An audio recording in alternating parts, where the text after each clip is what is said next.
The basic idea of first species counterpoint is that two melodic voices combine to create consonant intervals, both vertically between two notes played at the same time, and horizontally between two notes played successively. But having all consonant intervals alone does not a good counterpoint make. There's more to it, and the first step is writing a melody with good musical shape. A melody with good shape will move mostly by step, with the occasional third thrown in as well. To add some variety to a longer melody, you can add one or two larger leaps. These must be consonant leaps. Never leap a dissonant interval such as a diminished fifth or a seventh. Also, never leap more than an octave. Note that it is totally okay to leap a perfect fourth. While the perfect fourth is dissonant when heard as a vertical sonority, it is consonant when heard as a melodic interval.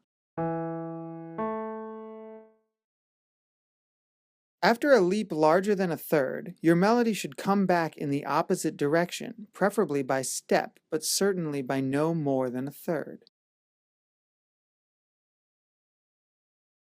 A well-written melody contains varied contour, that is, it mixes upward and downward intervals, and has a range of at least a fifth and at most a tenth. A melody that noodles around within just a few notes sounds boring, but a melody that wanders too far from where it started loses coherence. Most nice melodies come to a climax around 2/3 of the way through.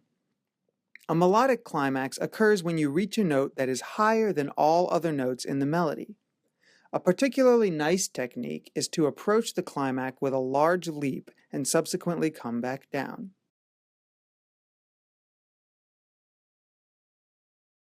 Each of the melodies shown here has a problem.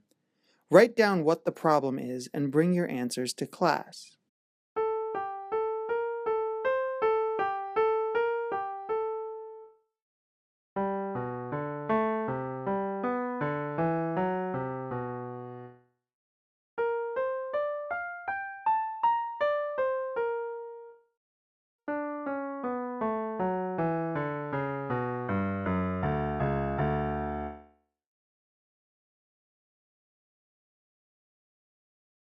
As you know, all vertical intervals must be consonant. Imperfect consonances are preferable over perfect consonances because they have a quality, major or minor, while perfect consonances sound hollow. As you know, parallel perfect consonances are absolutely forbidden. Parallel imperfect consonances, though, are okay. However, limit yourself to 3 consecutive instances of the same interval to avoid monotony. There's one other type of motion to look out for, called direct fifths and direct octaves. These occur when a perfect consonance is approached by similar motion. So if you land on a perfect fifth with both voices moving downward, that is a direct fifth. Direct fifths and octaves sound thin and are mostly forbidden in species counterpoint. I say mostly forbidden because there is one situation in which direct fifths and octaves are allowed, when the upper voice moves by step. So this is okay, but this is not. This is okay, but this is not.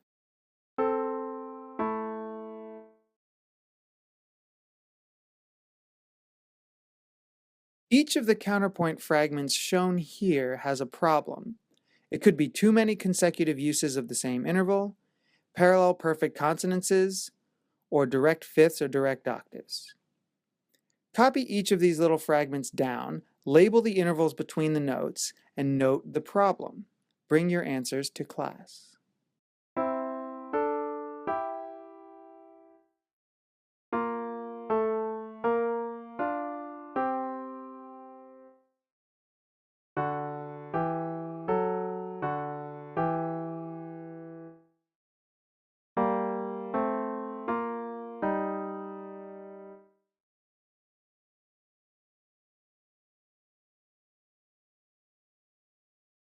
The last thing you need to know is how to begin and end your counterpoint.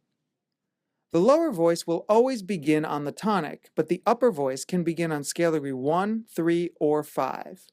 Both voices must end on the tonic. Also, both voices must approach the final tonic by step in contrary motion, either expanding from a sixth to an octave or contracting from a tenth or third to an octave or unison. In minor, you should use the natural minor for your entire counterpoint except at the end. Use the melodic minor to approach the final cadence. Here is a concise summary of the rules and guidelines for first species counterpoint. This file is also posted on Canvas. Remember that following the rules is only part of writing a good counterpoint. The most important thing is that it sounds good. So don't forget to use your ears whenever you're composing first species counterpoint.